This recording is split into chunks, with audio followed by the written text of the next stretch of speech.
Thanks to everyone who have subscribed. If you have not, please do. And thanks for coming out here. I really appreciate you. Governor Godwin Obaseki speaks on quitting politics. Wow. Hello, everyone. A very warm, big thank you to you. Thank you so much. We appreciate you. We all know Governor Godwin Obaseki, the executive governor of Edo State, who campaigned tirelessly and got the support of his people to be re-elected as the executive governor of Edo State. A lot went on because he moved from one party to the other, where he was denied and told that he was not qualified to contest again under the same party or political party where he won his first election. The very people that stood with him, one of such persons was Adams Oshomole, became a gruesome enemy and anointed another candidate that he once stood against. Governor Gordon Obaseki, we presented you with a news this afternoon where he said he's in politics he's not in politics for money. He's actually in politics to support the people and to make sure that, the Edo people, they thrive. The youth of Edo State enjoy what it is, the dividends of, democracy. That's why he decided to come into politics. Well, my people, let's understand why Governor Gordon Obaseki is thinking about quitting politics. Let's get all the details. Governor Gordon Obaseki speaks on quitting politics. Governor Gordon Obaseki of Edo State has started his joint politics so he can serve his people, most especially the youth. According to the governor in a statement on Thursday, October the 29th, through his press secretary, Kotos Osage, he is not in government to make money, but rather to serve his people, adding that he will rather quit if he cannot serve them properly. Obaseki noted that there was the need for a machinery to be put in place to ensure transparency in government, adding that the politicians must put in place all necessary things to benefit the people. He realized that he was not in government to be famous or to make money at the expense of ensuring development that will benefit the people, the entirety of Edo State. Only few persons in government are held accountable for their decision in government, he said. I am not in government to make money. I am not in government for fame. I am not in government to be a politician that is known by everybody who is not doing anything for his people. But I am in government to serve.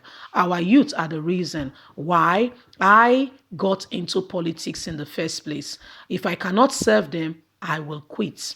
The issue of better governance, government, proper governance, and transparency are what we are emphasizing when we have a young people who can use technology in government. We will have transparency and accountability, which inform my decision to have many younger people working in my government. Obaseki called for a strong institution that would ensure law and order, he said.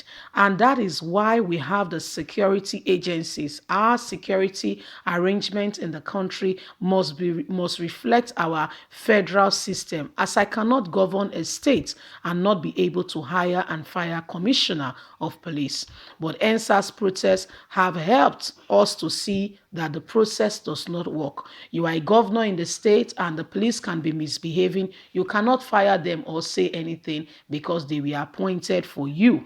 How can you work with such people? Meanwhile, former presidential media aide Bruno Mokri has suggested that Asiwaju Bola Tinubu, a chieftain of the All Progressive Congress APC, has lost his stronghold on Lagos, as right now Lagos' eyes has opened. Especially this all stemmed from Governor Gordon Obaseki's win as the executive governor of Edo State again.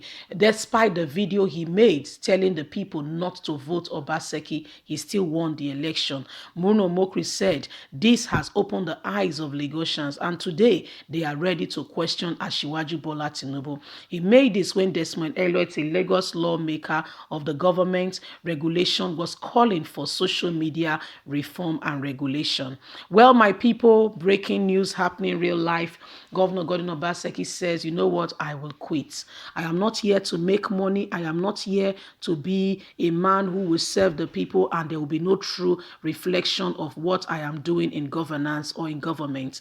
I am here to make sure and to ensure that the people of Edo State understand and feel what it means to have a governor, to have somebody who stands by you.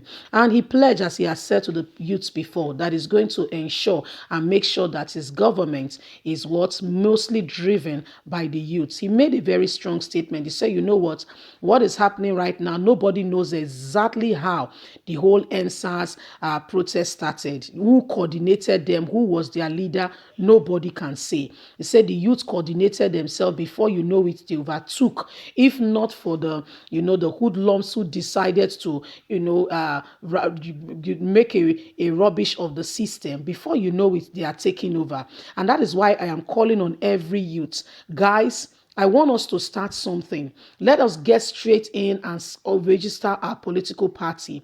Let's get our presidential candidates, our governorship candidates, senators, House of Rep, all down the line from the very top, right from Aso Rock, right from presidency. Let's begin to get our people in place. Let's start preparing for 2023. Like the famous quote go, a man that fails to plan is planning to fail. So the way we organize ourselves with NSAS protests, and before you know it, we became a voice that the whole world, every nook and cranny, knew of what happened in Nigeria within the period of October. Let us start in preparation earnestly to put ourselves together to put an end to evil governance in Nigeria. As it stands now, they are not ready to move. But when we stand together, when we begin to make our voices heard, before you know it, there will be a shift. And how does it start? When we make our choice and make up our mind and say, yes, we are not going to vote anybody like this, anybody above the age of 40. We organize ourselves and say, this is what it is.